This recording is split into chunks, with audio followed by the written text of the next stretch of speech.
진정으로 사랑하면 그 사람 한 사람이면 충분합니다. 그래서 사랑은 국경도 뛰어넘고 또 피부색도 뛰어넘는 거죠. 뿐만 아니라 어떤 경제적인 차이, 신분의 차이도 뛰어넘습니다. 정말 사랑하면 그 사람이 갖고 있는 돈이 보이지 않고 그 사람의 피부색이나 배경이나 환경이 별로 고려사항이 아닙니다. 그냥 그 한 사람이면 충분한 것입니다. 하나님은 사랑이세요. 그리고 저와 여러분을 정말 사랑하세요. 그래서 여러분, 하나님께도요, 그냥 우리 한 사람이면 충분한 것입니다. 우리가 돈을 더 많이 내서 더 사랑하고, 우리가 무엇인가 더 열심을 내서 우리를 더 사랑하시는 분이 아니란 말입니다. 그러면 하나님이 아닌 거죠. 우상인 거죠. 그리고 사랑이 아니신 거죠. 하나님은 정말 사랑이실 뿐만 아니라 우리 모두를 진실로 사랑하세요. 그래서 하나님께서 정말 원하시는 것은 우리 자신인 거예요. 하나님이 정말 기뻐하시는 것도 바로 우리 자신인 것입니다. 저는 저와 여러분 모두가 이 하나님 아버지의 마음을 조금이라도 이해했으면 좋겠습니다. 그래서 정말 우리가 하나님을 기뻐할 뿐만 아니라 하나님께서 나를 정말 기뻐한다는 사실을 믿음으로 바라보시면서 이 힘들고 어려운 시간을 살아갈 때 고개 숙이지 않고 어깨 늘어뜨리지 않고 하나님과 함께 당당하게 승리하며 살아가시기를 축복합니다. 지난주에 이어서 오늘은 무너진 솔로몬 성전을 다시 재건하였던 두 번째 기둥, 첫 번째 기둥이 여호수아 대제사장이었다면 두 번째 기둥은 총독 스룹바벨입니다. 스가랴 선지자가 이 스룹바벨에 대하여 하나님께서 보여주신 하나님의 환상, 하나님의 비전에 관한 말씀이 오늘의 말씀입니다. 오늘 말씀을 통해서 지금 우리 교회와 우리를 향해 주시는 아버지의 마음을 만나보았으면 좋겠습니다. 스룹바벨은 다윗의 16대 손이에요. 그러니까 왕족인 거죠. 여기까지만 들으면 참 부러운 환경이겠다 생각이 듭니다. 하지만 왕족이지만 굉장히 불행한 시간들을 보냈습니다. 어려운 시간들을 보냈습니다. 왜냐하면 그의 할아버지가 남유다 끝에서 두 번째 왕 여호야긴 왕이거든요. 18살에 그냥 엉겁결에 왕이 됩니다. 그리고 왕이 되면 좀 영화를 누려야 될 거 아닙니까? 3개월밖에 왕의 자리에 못 있어요. 왜냐하면 느부갓네살이 남유다를 두 번째 아버지 여호야김 왕 때 첫 번째 침공하고 두 번째로 침공에 들어와서 박살을 내킨 거예요. 뿐만 아니라 자기와 또 가족들 이러저런 유력한 사람들을 포로로 잡아가요. 그러니까 스룹바벨 할아버지가 왕이었지만 나이 18살 때에 영문도 모르고 포로로 잡혀온 거야. 그리고 바벨론 감옥에 갇혀서 몇 년 있었냐면 자그마치 37년을 있었어요. 37년. 아무튼 그렇게 스룹바벨 할아버지가 어린 시절에 잡혀오면서 좀 하나님 앞에 마음이 좀 낮아졌든지 어쨌든 그런 과정 속에서 첫째 아들을 낳습니다. 스알디엘이라고 하는 아들을 낳아요. 그 이름의 뜻이 뭐냐면 내가 여호와께 간구하였다, 그런 뜻인 거예요. 아무튼 여호야긴 스룹바벨 할아버지가 그렇게 하나님께 간구해서 낳은 첫 번째 아들이 스룹바벨의 아버지 스알디엘이었던 거예요. 근데 문제는 그렇게 포로로 잡혀오는 이런 어떤 과정들 속에서 그때 태어났든지 그때 영유아기 시절을 보냈든지 너무 힘들었던지 아마도 몸이 아주 안 좋았던 것 같아. 그러니까 이제 결혼하자마자 얼마 되지 않아서 떠나버려요. 죽어버린단 말입니다. 실제로 스룹바벨의 친아빠가 성경에 나오는 스알디엘이 아닌 거예요. 진짜 아빠, 친아빠, 씨를 준 아빠는 누구냐면 삼촌, 그러니까 아빠의 동생 되는 부다야라고 한 사람. 여호와께서 속량하셨습니다. 이런 고백인 부다야의 씨앗을 받아서 그래서 이제 태어난 게 바로 스룹바벨인 거죠. 성경에 보면 계대 결혼이라고 하는 법이 있잖아요. 그래서 형이 죽으면 동생이 형수를 책임지는 거예요. 그래서 아이를 낳게 씨앗을 주고 형의 기업을 이어가도록 했단 말입니다. 그래서 태어난 게 스룹바벨인 거예요. 그래서 스룹바벨이라고 하는 이름 속에는 세 가지의 의미가 담겨 있는데 그 첫 번째 의미가 자라 바벨, 바벨에서 자라, 태어난 자라고 하는 거죠. 왕족이지만 그의 태생은 굉장히 불행했고요. 그 어린 시절에 할아버지가 감옥 생활하는 걸 보았고요. 아무튼 아버지는 사실은 잘 모르고요. 그러니까 굉장히 힘들고 어려운 그런 어린 시절을 보낸 사람이 바로 스룹바벨인 거죠. 두 번째, 이 스룹바벨이라고 하는 이름 속에 담겨 있는 의미는 자라브, 바벨, 이 두 개의 단어의 합성을 수 있어요. 자라브는 뭐냐면 멸망하다 이런 말인 거죠. 다시 말하면 바벨론의 멸망을 본 자, 바벨론의 끝을 본 자가 바로 스룹바벨이라는 거예요. 실제로 스룹바벨은 이 바벨론에서 태어나서 자라면서 두 가지 끝을 보았죠. 첫 번째 끝은 뭐냐면 자기 민족, 자기 백성들의 끝이죠. 하나님께서 택하시고 언약을 하신 하나님은 사랑을 입은 백성들이지만 그들이 하나님을 버려요. 하나님의 언약을 떠나버려요. 그래서 하나님께서 그들을 심판하시고요. 그 심판으로 인해서 나라는 완전히 멸망하고 성전은 불타 없어지고 정말 유력한 거의 대부분의 사람들은 다 포로로 잡혀오고 그 심판의 선두에 누가 있었냐면 자기 할아버지, 그 위에 증조 할아버지, 자신의 가족이 있는 거예요. 그래서 이 스룹바벨은 거기서 하나님을 떠난 백성들이 받는 심판이 얼마나 아픈지, 얼마나 고통스러운지 이걸 본 거죠. 그걸 보았다면 그의 마음속에 어떤 마음이 생길까요? 하나님은 두려우신 분이구나. 하나님은 정말 함부로 대할 분이 아니구나. 이런 마음이 그의 마음에 자리 잡겠죠. 그래서 어쩌면 어린 시절서부터 그는 정말 하나님을 경외하고 두려워하는 이런 신앙이 자리 잡았던 것 같아요.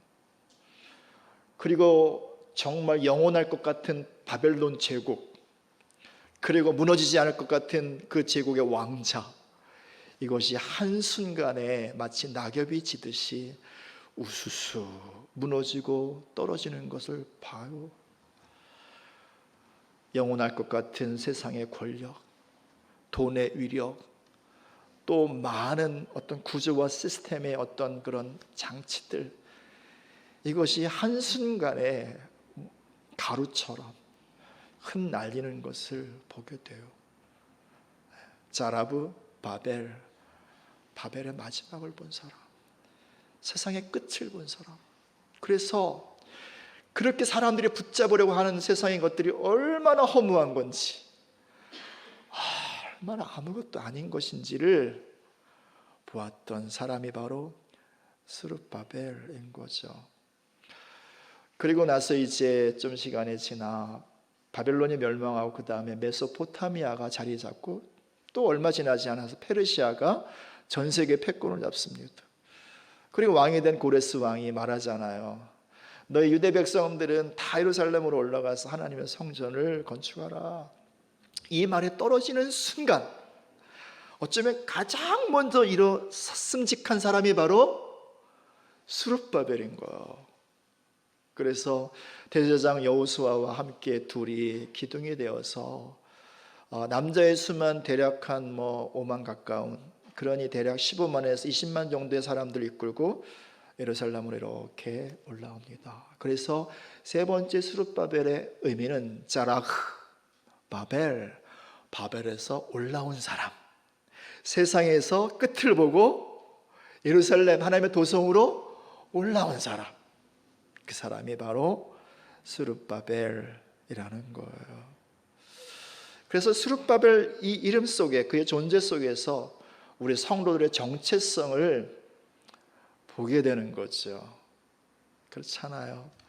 우리가 세상을 살면서 다른 모든 사람들은 세상이 전부인 줄 알고 영원할 줄 알고 그렇게 세상에 살지만 우리가 세상의 끝을 알고 다시 하나님께 돌아와서 회개하고, 그죠? 오직 예수 그리스도를 주로 모시고 하나님을 예배하고 경배하며 살아가는 하나님의 사람, 예루살렘 하나님의 도성을 향해 달려가는 하늘의 백성, 그것이 바로 성도이고 그리스도인이고 저와 여러분들인 것입니다. 그래서 이 스룹바벨 안에서 바로 우리를 좀 만나보겠습니다. 또 우리에게 다가오시는 주님의 마음을 만나보겠습니다. 하나님께서 스가랴 선지자에게 환상을 보여주시는 것이 바로 오늘 본문의 말씀인데, 이 말씀의 때는 성전 재건을 시작했다가 중단하고 나서 15년 정도의 시간이 지난 이후에 이때 이 환상, 이 비전을 보여주십니다. 여러분 한번 스룹바벨의 마음을 한번 상상해 봅시다. 혹은 그의 마음을 한번 느껴봅시다. 여러분 생각해 보세요. 바벨론에서 올라올 때 얼마나 마음이 기뻤겠어요. 또 얼마나 이 소망과 또 기대가 가득했겠어요.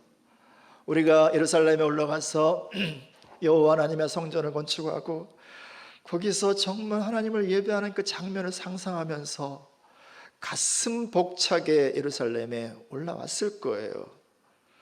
그래서 이제 얼마 지나지 않아서 사람들과 함께 성전의 지대를 재건축할 기초를 놓잖아요.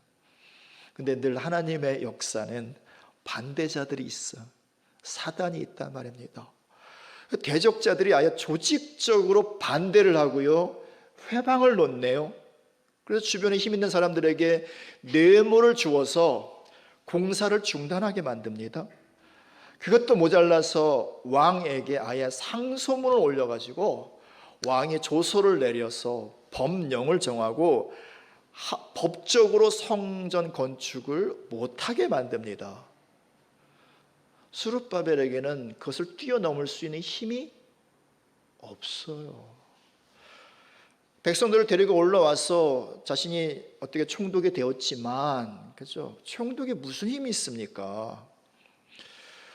그래서 어떤 이 반대들, 대적자들의 어떤 공격을 뛰어넘을 만한 힘이 아무리 생각해봐도 없는 거예요.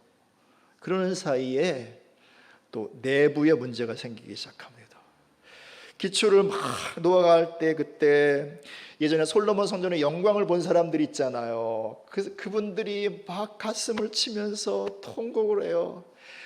그때 솔로몬 성전의 영광은 얼마나 대단했는지, 그 성전이 얼마나 규모가 크고 그리고 아름다웠는지. 지금 우리가 짓고 있는 것은 정말 아무것도 아니고 가슴을 치면서 아파. 우리가 지금 무엇을 하고 있는가? 지금 하고 있는 것이 무슨 의미가 있을까? 이런 회의론들, 이것이 내부에서 일어나기 시작하고요. 반대 때문에 또 힘들고 어렵고 하니까 사람들은 또 각자 자신의 삶의 처소로 가서 또 뭐 이렇게 사업장을 또 혹은 농장을 혹은 뭐 또 집을 이렇게 또 돌봐야 되고 가꿔야 되잖아. 다 또 이제 하나 없이 바쁘기 시작한 거죠. 사람들이 다 뿔뿔이 흩어집니다. 다 흩어져요. 스룹바벨 자신에게는 그들의 마음을 되돌릴 수 있는 능력이 없는 거예요. 뿐만 아니라 성전을 지을 돈이 어디 있어요? 이제 막 포로에서 돌아왔는데 지을 기술자가 어디 있어요? 아무도 없죠. 사람들은 다 흩어져 있죠. 마음은 산산조각이 났죠.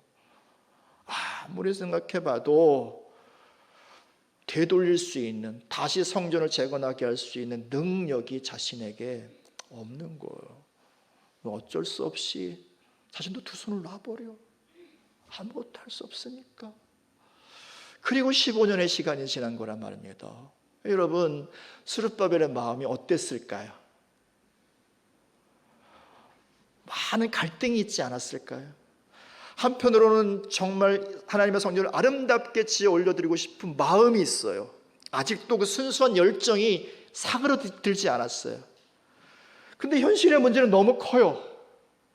반대자를 뛰어넘을 수 있는 힘도 없고, 다시 내부의 사람들을 이렇게 모을 수 있는, 이렇게 할 수 있는 어떤 능력도 없고, 자기에겐 어떤 가능성도 없는 거예요. 한편으로는 지어야 되겠고, 한편으로는 아무리 생각해봐도 방법이 보이지 않고 길이 보이지 않고, 그래 이 마음속에 얼마나 많은 갈등이 있었겠어요. 어쩜 이런 생각이 들지 않았을까요? 하나님께서 성전 건축을 허락하시지 않으시나 보다. 내 때가 아닌가 보다. 다음 뭐 다윗처럼 다음 세대인가? 하여튼 뭐 별 이상한 복잡한 생각들이 그 마음속을 많이 자리 잡기도 하고 지나가기도 했을 거란 말입니다. 그러기를 15년이 지난 거예요. 그런 사이 하나님께서 선지자 둘을 세워주세요. 학개와 스가랴. 그리고 이제 하나님의 마음을 보여주시면서 하나님 막 응원을 해주세요. 힘을 내라고, 다시 시작하라고. 오늘 스가랴 말씀이 바로 스룹바벨을 향한 하나님의 마음이 담겨있는 그 환상, 1절부터 3절을 읽겠습니다. 읽어요. 내게 말하던 천사가 다시 와서 나를 깨우니 마치 자는 사람이 잠에서 깨어난 것 같더라.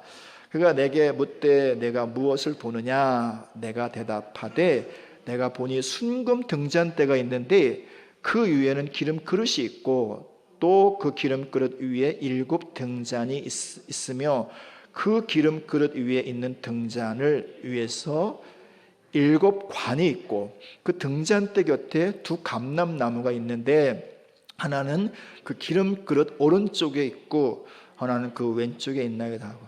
아멘. 여러분 이게 복잡하잖아요. 그림이 그려져요. 여러분을 위해서 제가 이 등대, 금 촛대를 가지고 왔어요. 예루살렘에서 사온 건데요. 네. 가운데 뭐가 있어요? 순금 등잔대, 메노라, 등대가 있다는 거예요. 양쪽에 뭐가 있어요? 감람나무, 사실은 올리브 나무예요. 올리브 나무가 있어요. 그렇죠? 그리고 순금 등잔대 위에는 이렇게 7 등잔이 있는데 실제로 보시면요, 여기 보세요. 등잔이 있어요. 여기 기름을 담는 등잔이 있단 말입니다. 그리고 여기에다가 불을 피우는 거예요. 그런데 또 뭐가 있다고 그래요? 이 위에 기름통, 그죠? 기름 그릇이 있다고 그래요. 그리고 기름 그릇으로부터 여기 각 등잔에 이르는 관들이 7개가 있다고 그래요. 좀 그려지죠, 이제? 그죠? 가운데 등대, 그죠? 순금 등잔대가 있고 양쪽에 올리브 나무가 있고 올리브 나무 가지에서 기름이 흘러서 기름통, 기름 그릇에 기름이 채워지고 여기서 7 관이 있어가지고 각 등잔으로 기름이 흘러가는 거예요. 이 비전, 이 환상을 봐요. 여러분 생각해 보세요. 뜬금없이 이걸 봤단 말입니다. 그게 뭔 줄 알아요? 그죠? 천사가 물어요. 이게 뭔지 아냐? 모르겠는데. 그랬더니 이제 정말 하나님께서 하시고 싶은 하나님의 말씀, 하나님의 마음을 보여주기 시작해요. 6절 읽습니다. 읽어요. 시작. 그가 내게 대답하여 이르되 여호와께서 스룹바벨에게 하신 말씀이 이러하니라. 만군의 여호와께서 말씀하시되 이는 힘으로 되지 아니하며 능력으로 되지 아니하고 오직 나의 영으로. 예, 지난 15년 동안 스룹바벨뿐만 아니라 이스라엘 백성들이 이 두 가지가 없어서 안 된다 그랬거든요. 뭐가 없어서? 힘이 없어서 안 된다 그랬고 능력이 없어서 안 된다 그랬거든요. 다시 말하면 반대자들의 회방과 그 대적을 또 그 조직적인 어떤 그런 수많은 방해를 뛰어넘을 수 있는 힘이 없어서 우리가 안 된다고, 못한다고 그렇게 생각하고 얘기를 했다는 거예요. 하나님 말씀하세요. 힘으로 되는 게 아니다. 무슨 말인가요? 힘이 없다고 하나님의 역사가 방해받지는 않는다는 거예요. 하나님은 세상에 어떤 힘에 의존하지도 않으신다는 거예요. 그리고 또 말씀하잖아요. 능으로 되는 게 아니다. 그들이 생각했거든요. 우리에겐 돈이 없어요. 우리에겐 자원이 없고 사람도 없고 많은 사람들 가운데 여전히 회의론적인 마음들 있고 마음이 산산이 나눠져 있어요. 나는 그들의 마음을 모을 수 있는 능력이 나한테는 없어요. 함께 일어설 수 있는 능력이 나한테는 없어요. 그래서 안 돼요. 그런데 하나님 말씀하세요. 그 능력이 없다고 내 일이 안 되는 것 절대로 아니다 말씀하세요. 그러면서 하시는 말씀이 뭐예요? 오직 여호와의 영으로 되느니라. 오직 무슨 말인가요? 하나님이 하신다는 거예요. 하나님의 건축은요 하나님이 하신다는 거예요. 여호와의 영이 하신다는 거예요. 사람들은 힘이 없어서 못한다고, 능력이 없어서 안 된다고 그러면서 주춤거리고 발뺌하고 결국은 손을 놓아버리지만 하나님의 해석은 그게 아닌 거예요. 힘도 아니고 능도 아니고 사실은 내 영의 문제다 라고 하는 거예요. 사랑하는 여러분, 이 말씀은 스룹바벨을 향하여 하시는 말씀인 동시에 저와 여러분을 향하여 주시는 말씀으로 받아주시기를 예수님의 이름으로 축복을 드립니다. 우리가 그동안 많이 핑계했잖아요. 주님, 저는 힘이 없는데요. 저는 자원도 없고 능력도 없는데요. 그러니까 힘 있는 몇 사람이 하는 거죠. 자원 있는 몇 사람이 하는 거죠. 이렇게 참 많이 핑계를 댔잖아요. 성전 건축 그저 앞에 있는 몇 사람이 하는 것처럼, 주님 교회의 일 그저 열심히 있는 헌신된 몇 사람이 하는 것처럼 그렇게 많이 생각을 했잖아요. 주님은 말씀하세요. 아니야 절대 그게 아니야. 주의 교회는 주의 영으로 되는 거라고. 주의 교회 건축은 주가 하시는 거라고. 그러면서 학계에게 주신 말씀을 한번 봅시다. 똑같은 말씀을 풀어서 해주세요. 그 앞에 학계서요 2장 봅시다. 7절에서 9절 한번 읽어볼까요? 7절에서 9절 6절서부터 보겠습니다. 6절부터 9절까지 했습니다. 만군의 여호와가 이같이 말하노라. 조금 있으면 내가 하늘과 땅과 바다와 육지를 진동시킬 것이요 또한 모든 나라를 진동시킬 것이며 모든 나라의 보배가 이르리니 내가 이 성전의 영광이 충만하게 하리라. 만군의 여호와의 말이니라. 은도 내 것이요 금도 내 것이니라. 만군의 여호와의 말이니라. 이 성전의 나중 영광이 이전 영광보다 크리라. 만군의 여호와의 말이니라. 내가 이곳에 평강을 주리라. 하나님께서 이 짧은 구절 속에 보여주시고 싶은 게 있어요. 뭘 보여주시고 싶은 거예요? 나는 만군의 여호와다. 나는 모든 군대의 모든 힘과 모든 능력의 주관자, 통치자인 만군의 여호와다. 내가 누군지 좀 알아다오 말씀하시면서 주께서 말씀하잖아요. 하늘과 땅과 바다 육지를 진동시키고 모든 나라를 진동시키고. 이건 뭐예요? 나라를 뒤집어 엎을 거라는 거예요. 바벨론을 뒤집어 엎으신 하나님, 이 땅에 수많은 제국을 뒤집어 엎으신 그 하나님께서, 그 모든 나라의 주 되시며 모든 통치자의 왕 되신 하나님께서, 너희들이 그렇게 힘이 없어서 안 된다고 생각했던 그 대적자들, 그 반대자들, 그 모든 것들을 하나님께서 말씀하시는 거죠. 다 흔들어 버리겠다. 그 대적을 다 물어 버리겠다. 누가 진정한 힘이라는 거예요? 하나님이 진정한 힘이시라는 거예요. 또 말씀하잖아요. 이방 나라의 보화를 이렇게 하겠다. 은도 내 것이요 금도 내 것이다.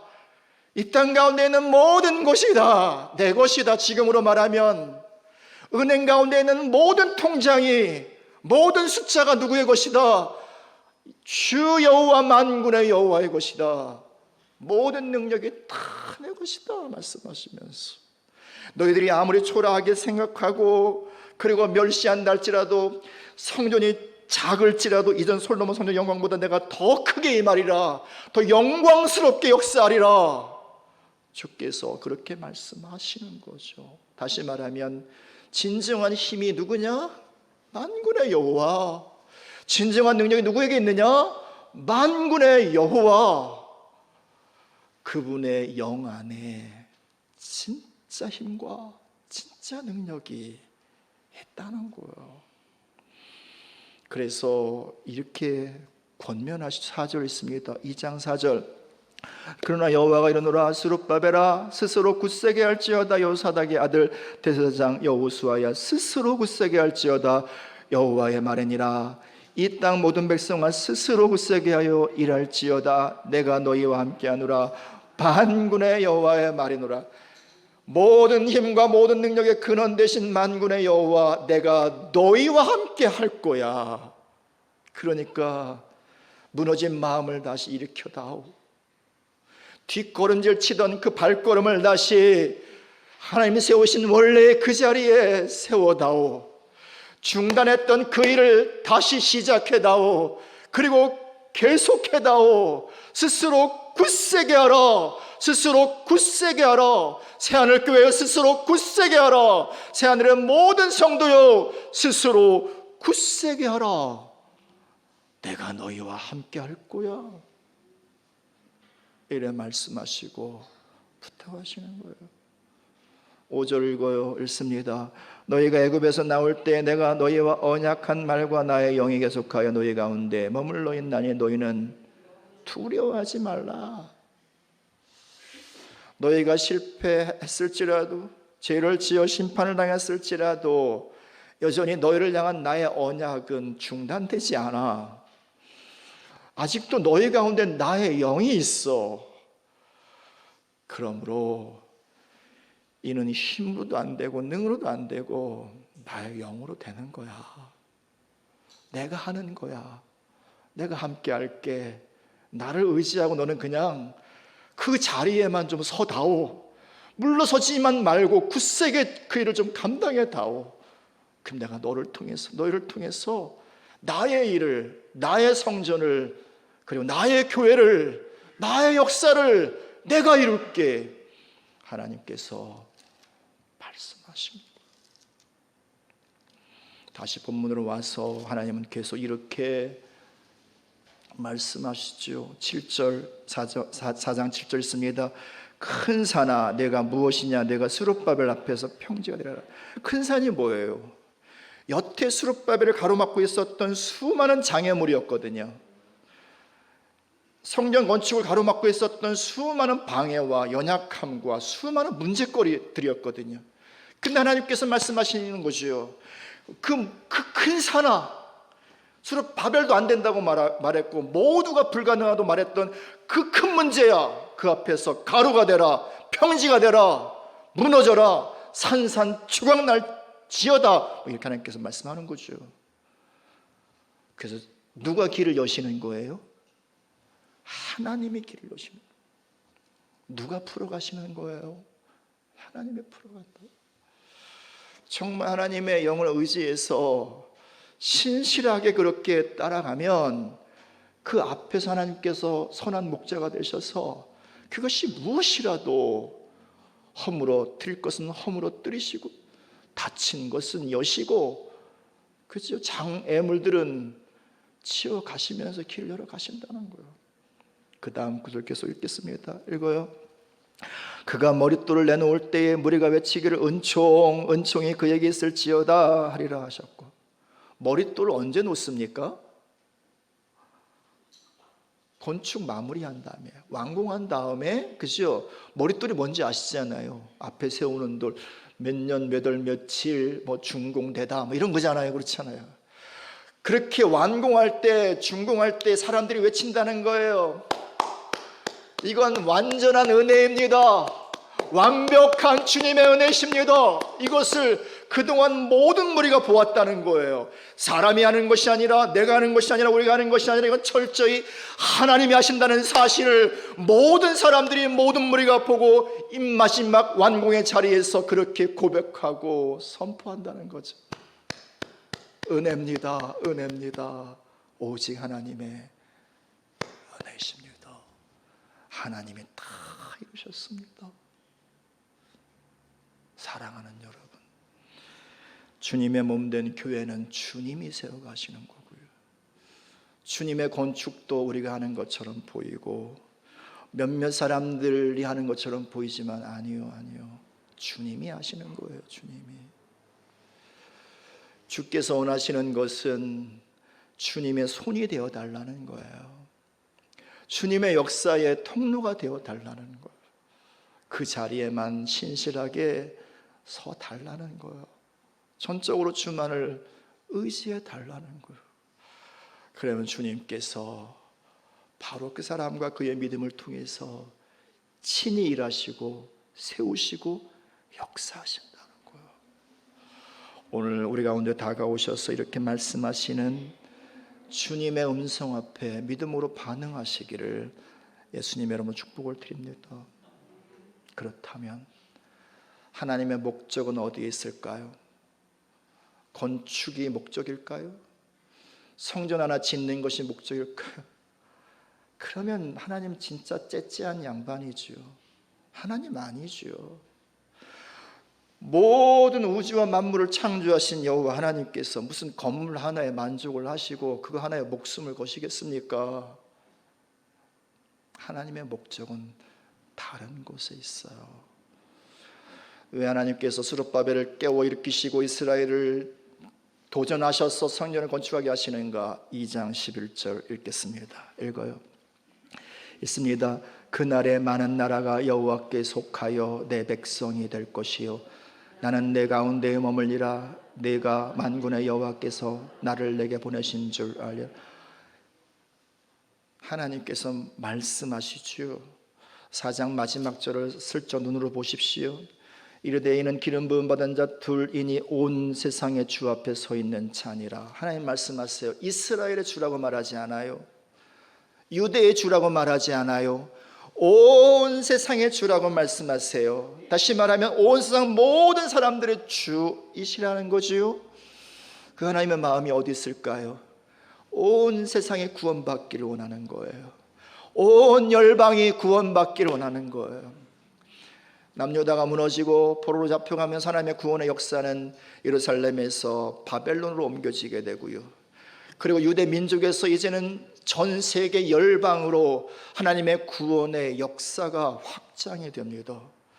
그래서 다시는 다윗의 후손 중에서 왕이 나오지 않아요. 마지막 왕 누가 나와요? 예수 그리스도. 온 열방의 주 되신 예수 그리스도가 나온단 말입니다. 이게 하나님의 목적인 거예요. 그토록 성전을 지으라고 촉구하시는 아버지의 첫 번째 목적이 여기 있는 거예요. 그렇다고 이스라엘을 버린 것입니까? 유다를 포기한 것입니까? 계속 보십시오. 12절 13절 여호와께서 장차 유다를 거룩한 땅에서 자기 소유를 삼으시고 다시 예루살렘을 택하시리니 모든 육체가 여호와 앞에서 잠잠할 것은 여호와께서 그의 거룩한 처소에서 일어나심이니라 하라더라. 유대를 버린 게 아니라는 거예요. 그들로 하여금 성전을 짓게 하고요. 그리고 그들의 예배를 받으시고요, 성전 가운데 영광으로 임하실 뿐만 아니라 성전에서 일어나신다는 거죠. 그래서 이 메노라 7 등자는 성전을 상징하는 거예요. 지금으로 말하면 교회란 말입니다. 교회. 하나님께서 그렇게 우리로 하여금 건축하게 하시는 것은 건물 자체가 절대로 목적이 아닌 거예요. 그 건물 안에서 드려지는 우리의 예배를 받으시고 우리 가운데 영광으로 임하시고 그분이 다시 영광으로 일어나서 교회를 세상의 금촛대, 세상을 향한 하늘의 빛, 진리의 빛, 영광의 빛으로 세우시고 이 빛을 본 안양의 수많은 영혼들과 이 나라와 민족과 열방의 영혼들이 하나님 아버지께로 돌아와서 아버지 품에서 하나님을 함께 예배하고 경배하는 이 마지막 때의 구원과 이 마지막 때의 추수를 위해서 하나님은 지금 우리에게 교회를 세우라고, 하나님은 우리에게 성전을 지으라고, 그리고 우리 한 사람 한 사람들을 수룹바벨의 자리에 초청하시면서 내가 그 자리에 좀 서달라고 우리에게 부탁하시는 거죠. 궁극적인 목적이자 두 번째 목적이 있어요. 본문의 말씀 15절 있습니다. 14절 있습니다. 이르되 이는 기름 부음 받은 자 둘이니 온 세상의 주 앞에 서 있는 자니라 하더라. 스가랴가 궁금했어요.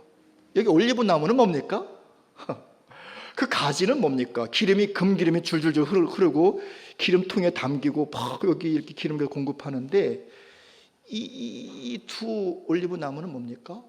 그때 천사가 이런 말을 합니다. 그들은 기름 부음 받은 자 둘이다. 그리고 그들은 누구냐? 여호와 앞에 서 있는 자들이다. 여호와를 섬기는 자들이다. 누구예요? 명백히 여호수아와 스룹바벨인 거예요. 근데 놀라운 게 있어요. 이 기름이 어디서 흘러나와요? 두 나무에서 이들에게 흘러나온단 말입니다. 그래서 이 공급이 이 메노라 촛대 성소의 공급이 되어지고 여기서 주의 빛이 비춰진단 말이에요. 교회로 적용해 볼까요? 교회로 적용해 보면 주님의 영광의 빛이 교회에서 그렇게 빛으로 드러나기 위해서 필요한 게 누구냐면 주님이 세우시는 두 기둥 같은 사람이라는 거예요. 주님은 교회에 기름 부어주시고 빛을 나게 하시는데 누구를 통해서? 기름 부어 세운 성전의 두 기둥을 통해서 기름이 흘러가게 하고 그 교회가 세상의 빛으로, 진리의 빛으로, 구원의 빛으로 드러나게 하신다는 거예요. 그래서 성전을 건축하되 무엇으로? 여호와의 영으로. 그렇지 않아요. 나한테 그런 힘이 없어요. 능력이 없어요. 그러니까 어쩔 수 없어서라도 주님밖에 없네요. 주님 도와주세요. 주님을 의지합니다. 은혜 베풀어 주세요. 주의 영으로 채워주세요. 그렇게 돌 하나하나 놓을 때마다, 교회로 말하면 교회의 한 땀 한 땀을 그렇게 사역들을 세워갈 때마다 스룹바벨로 부름받은 한 사람 한 사람들이 고백해 나갈 때 그들에게 하나님께서 뭐예요? 주의 영으로 기름 부어주신다고요. 그 안에 진정한 능력과 진정한 힘이 공급되어지는 거죠. 그래서 그 성전을 주의 영으로 짓고 주의 교회를 주의 영으로 감당하고 그 한 걸음걸음이 그저 피곤하고 지치고 힘든, 왜 나만 해? 이 억울한 과정이 아니라 주의 기름 부으심을 받는 그 과정들인 거죠. 그래서 마지막 주 앞에 남는 게, 열매로 남는 게 뭐냐면 기름 부음 받은 자, 하늘 성소의 두 기둥, 스룹바벨과 여호수아, 그리고 저와 여러분이요.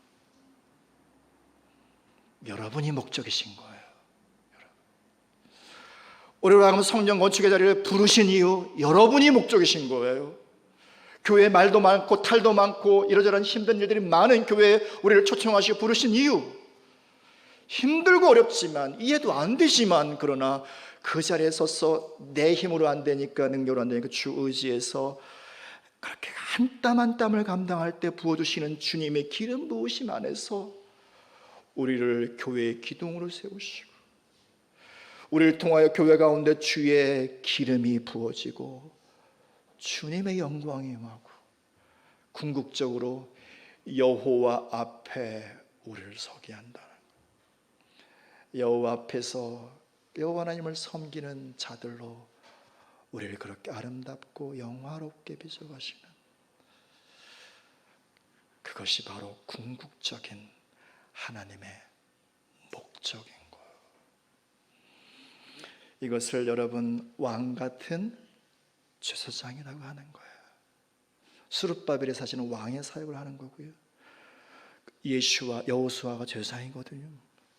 그래서 하나님은 이런 과정을 통해 우리 한 사람 한 사람을 진실로 말뿐이 아니라 왕 같은 제사장으로, 이때의 대제사장으로 우리 영혼과 우리 존재를 빚어가시는 것입니다. 이 자리에 우리 모두가 함께 감사함으로 다 서주시기를 부탁드립니다.